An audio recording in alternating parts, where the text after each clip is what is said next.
You do it online when the cameras are rolling. You do it offline or, down to the pub. You're always giving value.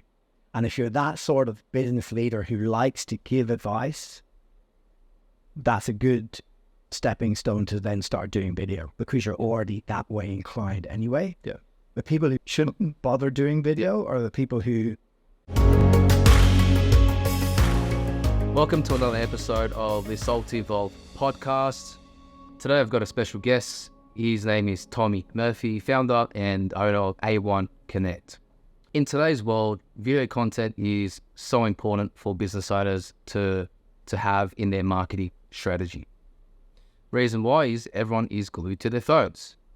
Whether we're looking at it from a personal aspect or looking at it business personalities, we're always on our phones. So I think it is important in today's society that business owners and businesses have video content as a marketing strategy.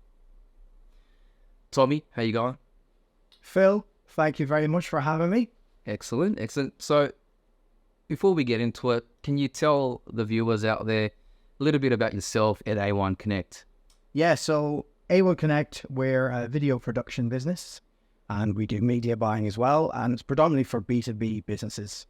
So professional services where the business owners and the business leaders, it's all about what's in between their ears. They're service-based businesses.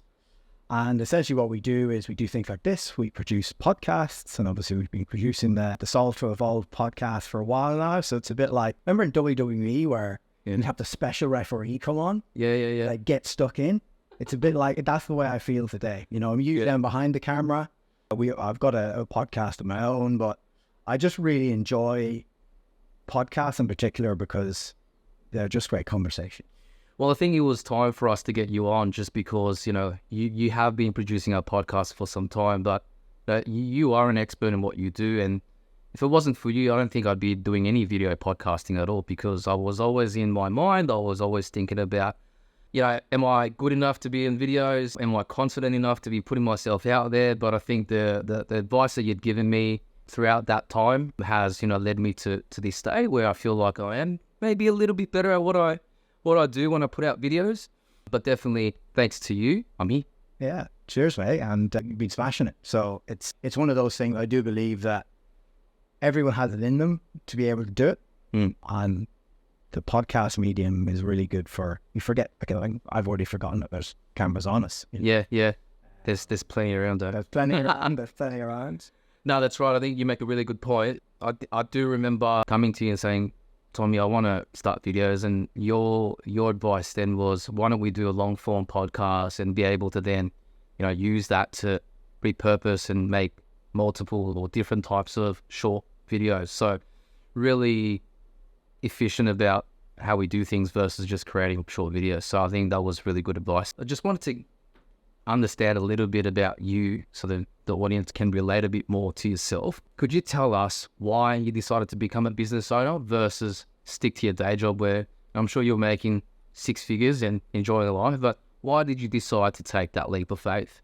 Yeah, I think it comes back to, I've always wanted to be a business owner. And my earliest memory of entrepreneurship was back when I was 12 years old.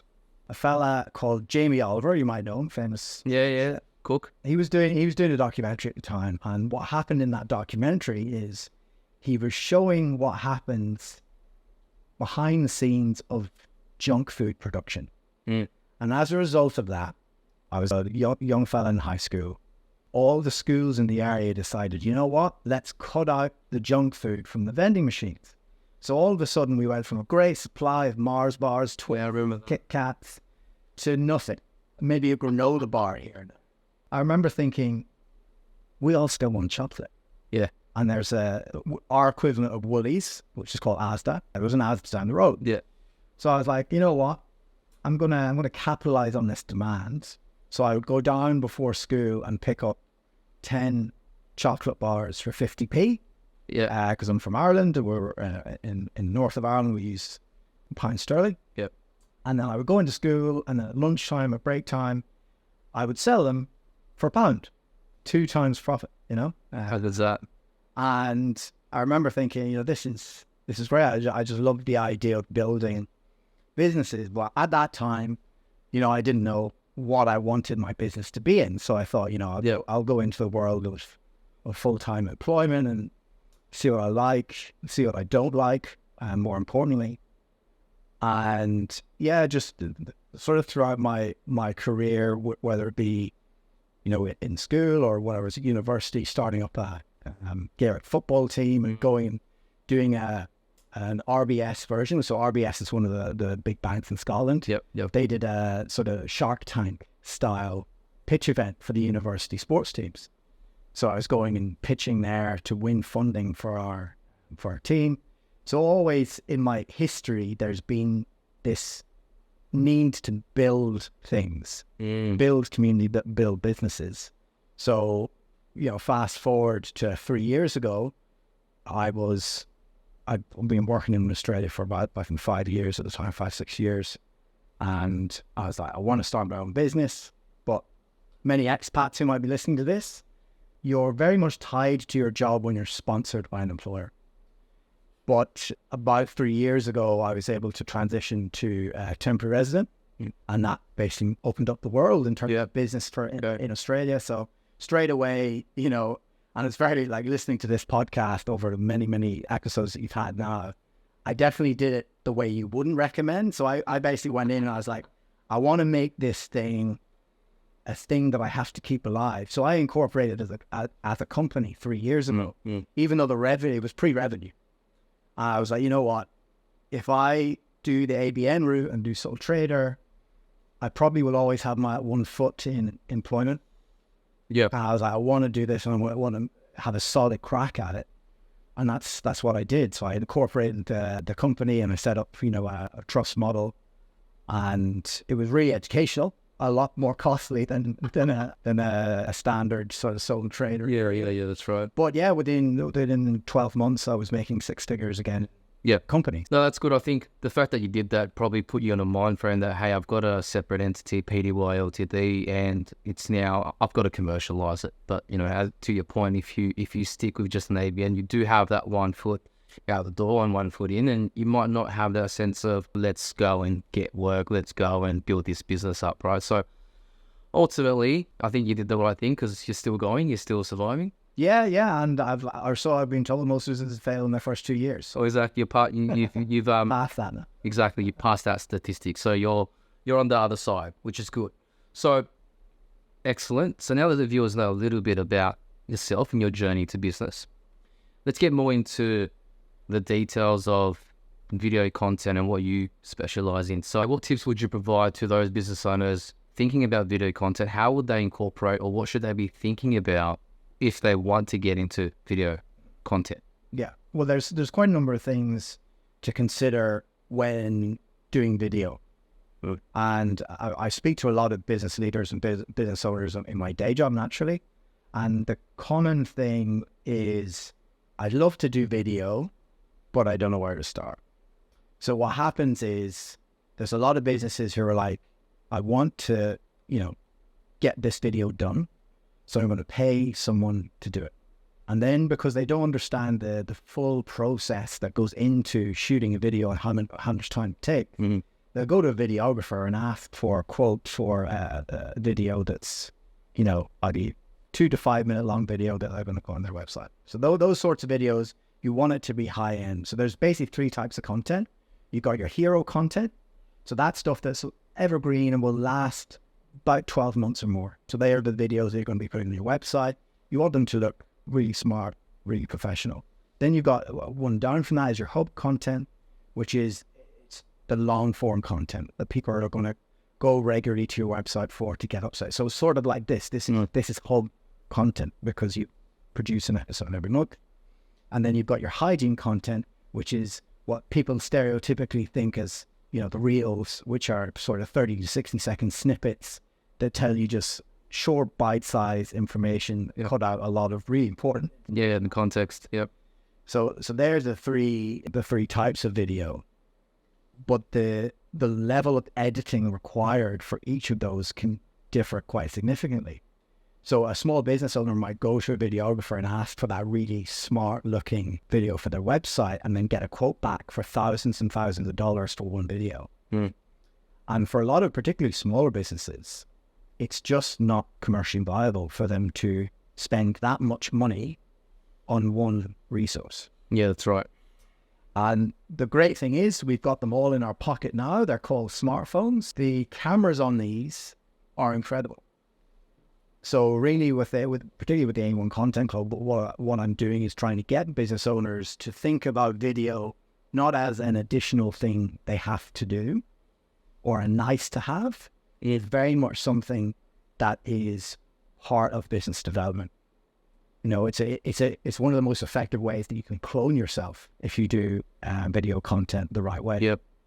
You know, there's things you can do like producing webinars that are evergreen webinars. So you basically do your best take of an educational webinar for your service.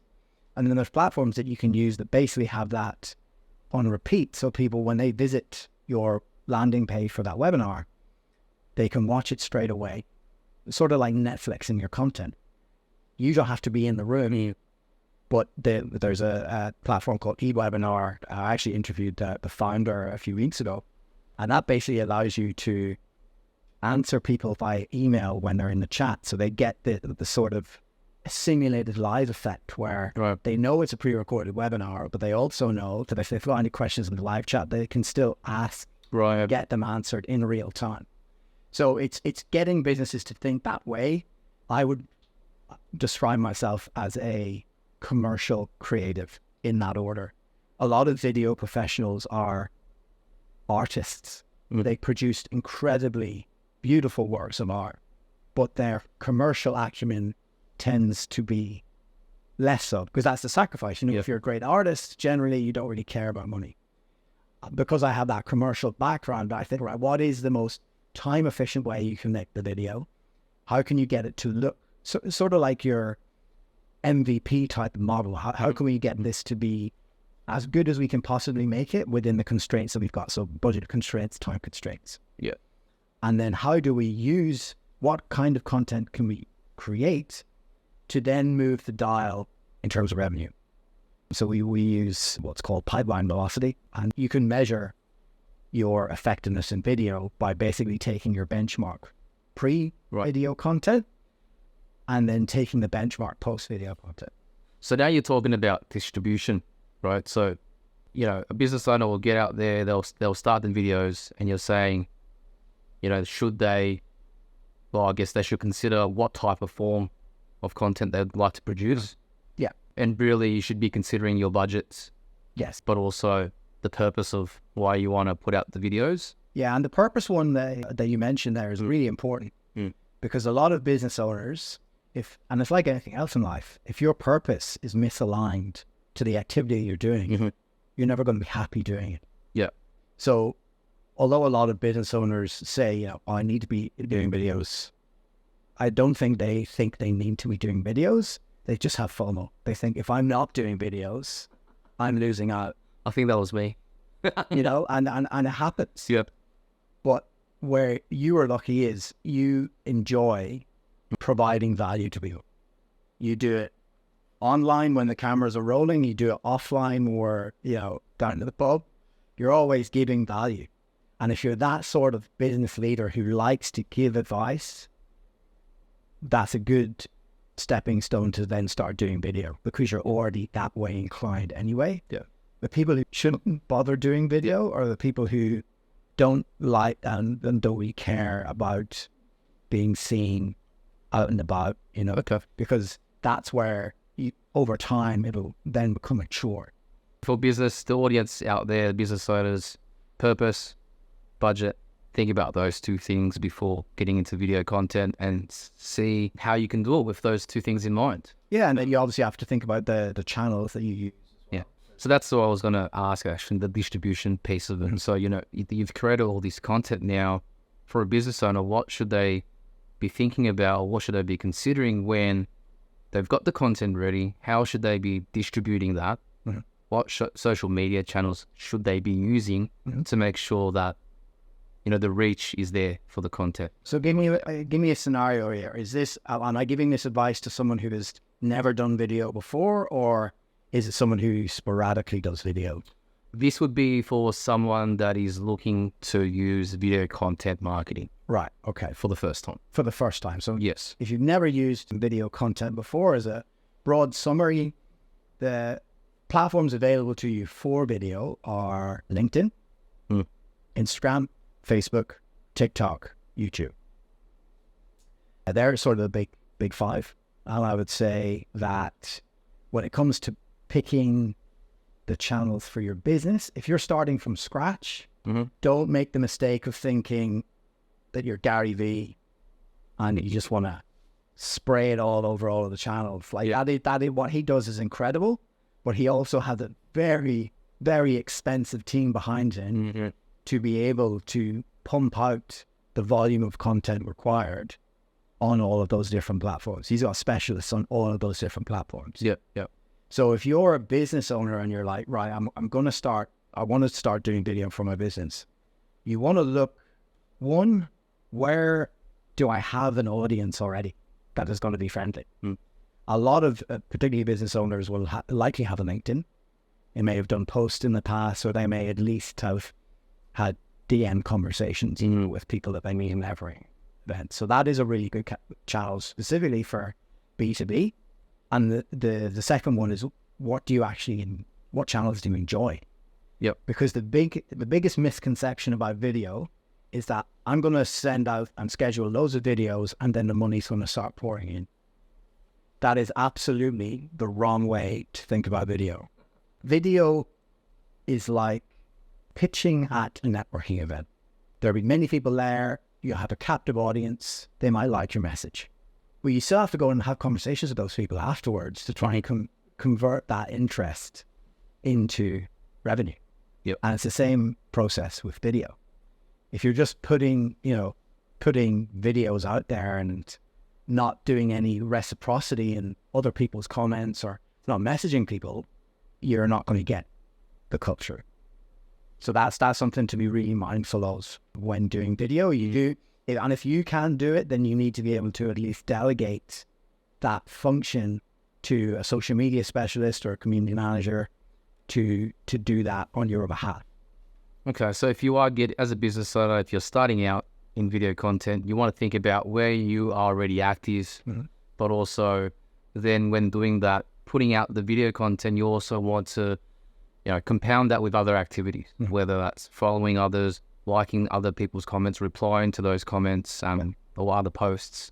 But you want to not just do the video content, but as well do other activities to make sure that, I guess, you're active, that you've got interests in others, and that will give you that sort of that awareness for. Particularly with the likes of LinkedIn, a good way to think about LinkedIn is like a virtual networking event. You don't just stand in the corner spouting advice. Yeah. Most people will go to certain corners where there's individuals in their own profession and they'll have conversations in those groups. Those conversations are like conversations that are had in other people's other people's posts or in people's direct messages. So that's a good way to think about it. And you just pick one. So I'm a big proponent because I enjoy the content that's on there. The other channels, as much as particularly TikTok. TikTok has got amazing organic reach that you can get for absolutely free. What I think, personally, I don't like being on there. I think it's an assault on your senses when you log in. It's just video and then swipe video again. Yeah, it's a big rabbit hole. Yeah, exactly. And you can very easily doom scroll. Yeah, that's right. On TikTok, whereas with LinkedIn, you can be a bit more selective. Yes. You can, first of all, you have to press play to be able to watch the video. It doesn't just automatically start. And the community there is very supportive. Yep. And they're all business minded. So if you reach out to someone random, they're not, you're not going to get as much pushback as if you randomly slid into someone's DMs on Instagram. That's right. A different sort of mindset. Also, maybe it's our age as well that we don't like TikTok, Tommy. True. But I do think that as my business grows, it's definitely going to be a channel that I will look to bring specialists in and engage on there, because it is a very untapped market for businesses. You just need to have the right setup to execute correctly. Yeah, agreed. If if there's a lot of people there, you've got to be there as well, because that's some potential customers or leads that are there. So good point. So Tommy, to be more specific though, what metric would you use to define success for a particular video content that gets pushed out? Yes. So there's two things here. There's the individual video, like the signals that you're looking for that it's being a well-received video. But there's also the more important element, which is the long-term pipeline velocity that the video content strategy is delivering. So we'll take the first part. So that an individual video, signs that you're looking for that it's performing well is good engagement. So likes, comments, shares, specific types. So the way you can change it, particularly on LinkedIn, you can change from like celebration, just your standard like. You'll tend to find the ones that have a variety of different reactions perform well. If there's lots of comments, that's also a good sign. And if the impressions or views are high for that post, it suggests that it's a good piece of content. a good one. Yeah. But there's a lot of things that can influence that. And what I would say is, don't get downhearted if what you think is a really good piece of content just dies a death. Because there's certain times of the day where your audience may be more active than others. Right. So you need to measure and track that. So you need to, generally, as a rule of thumb, if you're Tuesdays and Thursdays, sort of in the commute to work around 8 to 8:30 is a good time to post, because people are checking their socials, specifically their LinkedIn quite a bit. That is LinkedIn's statistics, but you have to obviously factor in your own audience. So the only way you can do that is to do your own research. Look at, right, so we posted at this time, we got this. You can even post the same content a few weeks later, slightly different angle at a different time, and see how it impacts engagement. So that's the individual piece of content. But I would say, don't get caught up on that must have been a shit video because it didn't get many comments or it didn't get many likes. Those are just vanity metrics, really. Right. What's more important is the long-term video content strategy. So that is where you've committed to doing video content as a form of business development. So you're regularly putting out videos. I'm not talking about regularly putting out videos for a couple of weeks and expecting to see a result. We're talking a minimum of 3 to 6 months of sustained, consistent effort before you'll start to see things change. Right. So I can put a link to this as well. I've actually done a whole webinar on it. But pipeline velocity is a really good benchmark for a good video content program. So you can see when you're capturing sales leads, if you've got your attribution set up the right way on your CRM, you can see where the leads are coming from. And most people will set up their CRM so that people can just pick, where did you hear about us? And you've got Google, you've got Facebook, you've got Instagram. But the thing about doing it that way is most people are lazy. So when they fill that out, they'll just pick whatever the first one is. And it may not necessarily be accurate attribution to where they came across your content. But if you make that field a text field where people have to write in, where did you hear about us? It takes a little bit of extra work on the back end, because you sort of have to then go see the responses, and you'll then start spelling mistakes. Go through spelling mistakes, and you'll start to see senior videos, or I've seen a post on X. That's better feedback though, and it's more qualitative. And just the lazy sort of because those attribution figures, I always think, take that with a pinch of salt because of that. But a text field, there's no missing it. They'll say whatever the first thing that comes into my head that they associate with your business. So you can sort of see where if you're seeing videos mentioned, or a specific type of video like webinars, things like that, that's a sign that your video content and programs are performing well. And then pipeline velocity is basically, you're looking at a 90-day period. And what you want to do is say, for example, you're going to commit to, so we're recording this now in March. Let's say you want to commit to next quarter, so the April to June quarter, that you're going to be putting out consistent content.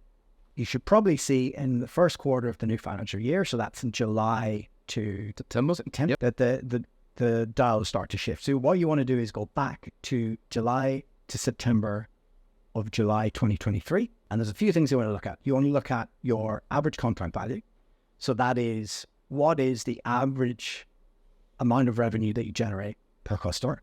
How long the close time is. So that is from having an initial conversation, having a closed won deal. Yep. And the number of opportunities that were generated in that period of time. And then you'll find if your video program is working well, when you measure it this year, you should see an increase in those metrics. A positive increase, yep, in those measures. And we'll put it, we'll not go into detail on it now, but there's a specific formula where you can work out that pipeline velocity. And by having a positive impact on even just one of those three metrics, you can bring your cost of acquisition down.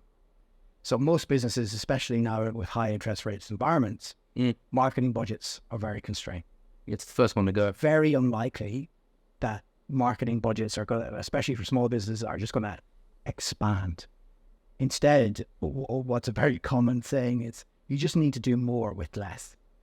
So improving your pipeline velocity is how you actually do more with less, because when you reduce your cost of acquisition, you're essentially able to generate more revenue in less time with the same resources. So you just need to have all of those things in mind, and that's how you can see if your video content strategy is working or not. Right. So short term, it's the engagement, it's the the likes, the follows, all of that. Long term, though, if you do want to see that it's successful, you talk about the pipeline velocity, which we need to measure. So, and the three things again, they were, so the number of opportunities created in the period of time. So usually you want to be measuring quarter to quarter. So you want to measure number of opportunities, the average contract value, so the average revenue generated per customer, and the time to close. And also there's another important metric as well, which is your conversion rate. So how many opportunities, all those 10 opportunities, how many did you close? Because again, with video content, people don't see a video and decide, here's my money. But what they will do is, I've seen this bloke put a podcast out for the last year. He knows what he's talking about. So if you're looking at those numbers, you're going to have higher trust when having conversations with those people. So they're not going to mill about making a decision. They'll make decisions faster. So you'll get your sales through quicker. And more people are going to say yes because more people trust you. No, that's a good point. I think when we go back to the start of the conversation where we spoke about, okay, well, you need to figure out if you are getting into video content, what your purpose is, what your budget is. That then ties into, all right, if you're really committed in actually getting into this, in video content or making video content and distributing it, then you also want to think about actually tracking it and how successful it is. So those points they all tie in together. I think it's very important for anyone thinking about getting into video content. You do want to make sure that the money you are investing, you are getting a return. You won't get a return in the short term. That's very measurable, but over a long term or a long period of time, you should be able to see those wins. Yeah. There's a word that made me jump a little bit during that. Algorithm. So algorithms. My question to you is the algorithm the same among all the social media platforms? Is the algorithm different depending on which type of platform you're using? Like, can you give us more? Yes. So each algorithm is different, right? They work. Each social media. Each social media platform has a different algorithm. Okay. So what works on TikTok may not work on LinkedIn. But what they all have in common is they want people to stay on their platform for as long as possible. Got it. That is the common theme that runs across all social media platforms. So even though they're free, it's not actually free. We pay for it with our time. Yeah. And that's something that you need to be mindful of, and you can use that to your advantage when you're creating content. So doing long form videos, that's why I'm a big fan of it, because what does long form videos end up doing? People stay on YouTube or if it's good content, yeah. If it's good content, they're going to hang around longer. So if you can do things that help to increase people's engagement with your content, you're then able to, somewhat gain the algorithm. I'm not a fan of trying to gain the algorithm for a few reasons. One, it sort of detracts from the purpose of doing the content. You're not trying to game the system. It's more important to showing up every day, That's the most important thing. And if you're doing good content, it doesn't matter what the algorithms are doing. You're going to start seeing dividends over a period of time. So I'm getting fixated on, God, how can I tweak this? I'm going to go viral. Yeah, how can I go viral? And that's a big thing, what I would say is with LinkedIn.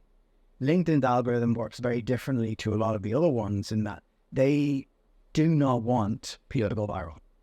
That is the last thing that LinkedIn want. Yeah, right. They want their platform to be a place where professionals are getting content that is really hyper relevant to them, and they match their algorithm accordingly. So actually in the end of February, they come up with a new app. This is another reason why I don't like it. Continually changes. It has to continue to change, because they quickly catch on to people trying to get in the algorithm. Right. So I'm going to talk a bit about a concept called broetry. Broetry. It's like poetry, but bros doing poetry. And it's a term that's been coined a few years ago, and it's the phenomenon where, that read more button on LinkedIn? Yep. So that is actually, back in the day, it was a great way to gain the algorithm, because if people were pressing read more, it's the signaling to the algorithm or the person is saying things that people care about. You want to boost that post a little bit more. But broetry was basically people would put like one shitty line and then loads of spaces, and then they would continue with their thing, and they would basically do one line, and you'd want to read more. And don't get me wrong, like, it's important to have copy that is visually appealing. So having you don't want to have a big block of text. But what these guys are doing, they were literally doing one line, space, another line, space, and gaming the system. And what LinkedIn have said is that we don't want that. We want to focus on evergreen long form content. That is, we want in-depth insights. We don't want people to piggyback on certain holidays and be hashtag Super Bowl. Yeah. People doing that hashtag Super Bowl on LinkedIn, just trying to jump on that timely hashtag. And so that's the big change you're going to see on LinkedIn is they care more about people really going in depth on certain topics, rather than people being airy-fairy and doing the short, lazy types of content that some people do. Okay, so the main takeaway from that is the algorithm is different on all platforms, but the main thing that's constant, or the one thing that is constant, is having good content that will keep the audience, whichever platform you're on their platform longer. Ultimately means that your post or that content piece will be boosted. And another thing that I will just add to that is they like people who play with their new toys on all of the platforms. So when you see a certain platform come up with a new feature, if you start playing with that, they will boost your content because they want their new feature to be utilized. So you'll find that if you post a video on TikTok, just a normal post that you've edited off TikTok, it won't get the same reach as if you went on natively in the TikTok app and did your video and did their green screen effect and used their toys. If you literally did the same content value in both videos, the one with LinkedIn or the one with TikTok's toys will get more boost. Yeah, greater reach. Yeah, okay, makes a lot of sense, logical sense. So, okay, great tips, Tommy. This is going to be a good question. So, I was in this position before. I was thinking about getting into video content. Because of you, I then went down the route of let's do long form videos and be able to then repurpose that into short form videos as well.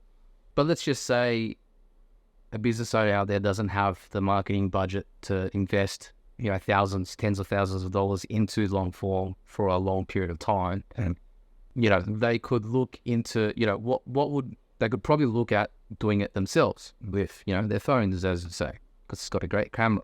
Could you explain for the viewers out there that have a tight marketing budget, how they could, or the process around getting good content out using their phones? And I know you've developed a club. I wish it was out 12 months ago. Yeah. A1 Connect Club, I think it is. A1 Content Club, yeah. Content Club, yeah. Tell us about the process that business owners can follow in creating their own content if they were on a tight marketing budget. Yeah.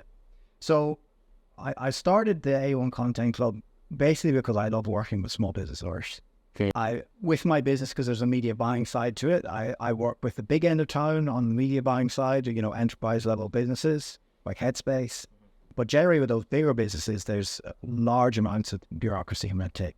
And with small businesses, I like being able to work directly with founders and owners to basically get their commercial goals realized in the most time and budget-friendly way possible. The only problem is, from a business standpoint, it's very hard to service small businesses that don't have huge amounts of budgets from a video point of view, but it costs a lot to produce everything. So with the A1 Content Club, I've taken the learnings from, running a video production business and also my background in sales, and sort of combined them, got them to yeah. and here we have the A1 Content Club. basically came up with the Content Club, which is basically by personal training, but for your professional brand. So those people where their purpose is aligned with their commercial objectives, and they're like, I want to be able to provide value, givers gain, we're familiar with that. If you're that sort of person and you're like, I want to start doing videos, well, this provides you with the accountability and the systems that you need to be able to produce it yourself in-house. So if you've got a phone, you're probably going to have to start just doing either talking head videos, or getting like two people and just having one camera angle, and then right. You can shoot that in 4K and then punch in to the two speakers, and then you can end up with 3 different camera angles. So it's all of these little nuances of video production that we go through it's delivered virtually. So there's it's a 12-week program, and you sort of rock up, and each week we're discussing a different element, and it's sort of you're building the skills that you need to be able to do it in-house. And then I work with a lot of different software providers and do a lot of trial and error troubleshooting outside their own business.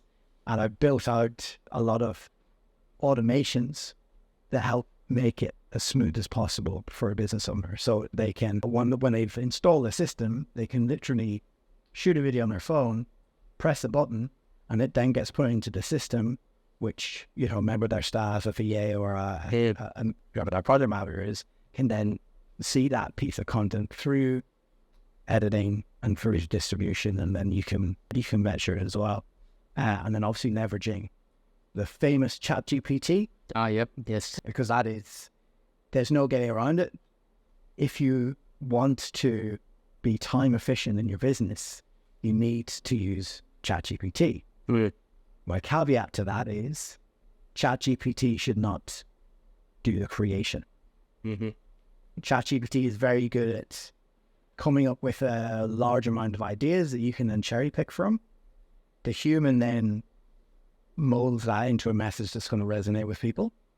And then when we bring ChatGPT back in again, is we would have, say, a minute-long video, and I've set up ChatGPT prompts in the back end of the automation system, where when you press approved, it takes the transcript of that video and produces a social media post in tone of voice of the person who speaks. Right.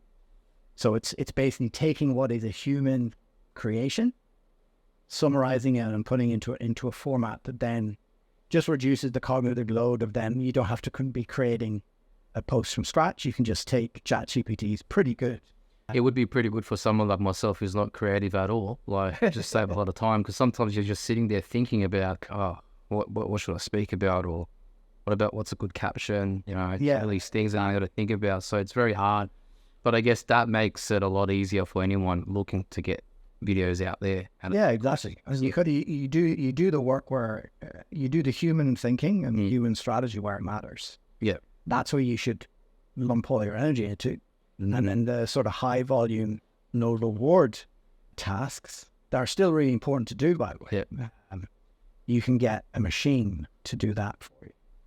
What a world we live in, Tommy. Look, before we wrap up, I've got one question to ask you. Can you give us a tip for anyone out there who is thinking about video content?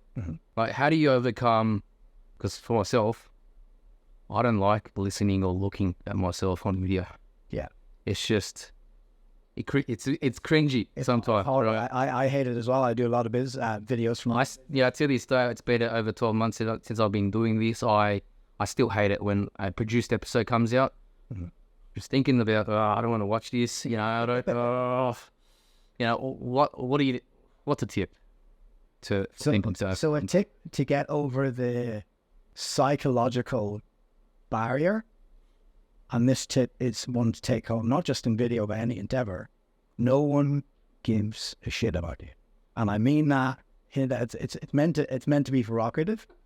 It's the greatest piece of advice I ever got, because the biggest thing that holds us all back, it's not that you're seeing yourself, because we look in the mirror, right? It's not that you're seeing yourself. It's what that video represents is judgment by your peers and people thinking. There's this psychological phenomena called the spotlight effect. Yeah. So you think that literally everyone is just thinking about you. No one gives a stuff. And no one actually cares about it. Like they may care about you in the moment when you tell them it's this happened. Sorry to hear that, and then they go about their day. So knowing that is actually like a superpower, because it's like, you know what, my first video that I ever did was shit, and for anyone listening to this, first video you'll ever do is going to be shit. Yeah. But the thing is, just do it anyway, publish it anyway. Yeah. Because everyone has that really negative voice in their head that says, "Oh, that's not good." There was a time where I would literally look at the video that I just shot and be like, "The comments, like, yeah." Like, I mean, you are the hardest critic on yourself, right? Yeah, exactly. So I'm like, that's taking up so much time and effort, and realistically, no shit. Yeah. So just get that into your head that it's more important to show up than to constantly beat yourself down. That's a great tip. I mean, 12 months on, I'm still beating myself up and still scared. And I'm still doing it. So obviously it's working, that advice that you've given. Just show up, continue to do it. I think if your purpose is there and video content's going to help you get to that purpose, then keep doing it. Yeah. But the other good thing that business leaders have in spades is a lack of time. So it's actually a good thing if you're a business leader or a business owner who's thinking about doing video, and you might literally only have an hour. So you don't have time to care about, what way your color is looking. Now, obviously, you want to present in the best way you can, but if, a fly comes in the middle of the video, like, it's not the end of the world. Yeah, you're right, Tommy. Today I didn't do my hair, so yeah, I was like, I don't care. Well, I was actually sweating buckets before we started. It's a very hot day today. I don't know if you can hear in the background, but the aircon on, so the temperature has gone down a bit, so that's good. No, it's good. I think ultimately, if you've got good content, get it out. Don't worry about yourself. If you look fat, if your hair's not done, if you're sweating, just get it done. Yeah, just get it out, because the more, it's like any skill, like creating videos, shooting videos is a skill. You can't get good at something without being bad at it first. So you need to get up, get those reps in, and then over time you just make sure that every video you do is getting 1% better. So how is this episode going to be better in the next one? What questions can we ask? Just constantly doing that 1% tweak, and then the root of 1%. If you do improve 1% a day for a year, you're 36 times better. Yeah, that's right. As Chris likes to say, practice makes permanent. Exactly. So just keep at it. Great. And 5 flops who's not here today. Yeah, well, look, guys, that's all we have time for today. If you like this episode and want to follow us on any socials, please go to our LinkedIn, Solve Accounting. Otherwise, I will encourage you guys to follow us on the next episode or to learn more. And also as well, I've got a card for anyone who's listening and thinks, I want to do video. In the show notes, you'll see a link to that scorecard. You can basically go in. It asks you questions about your current situation, your business setup, technology setup, all of that, and it will give you a score out of 100 as to how ready you are to bring video into your business. So if you're like, am I ready? Am I not? Give that a crack, and you might find, yes, you are, or you're right, and maybe there are a few things that you need to tweak and change, which will give you that as well. Even if you're not ready, just do it. Yeah. Just do it. You'll never be ready. No such thing as perfection. Awesome. All right. Thanks, Tommy. Thanks a million, Phil.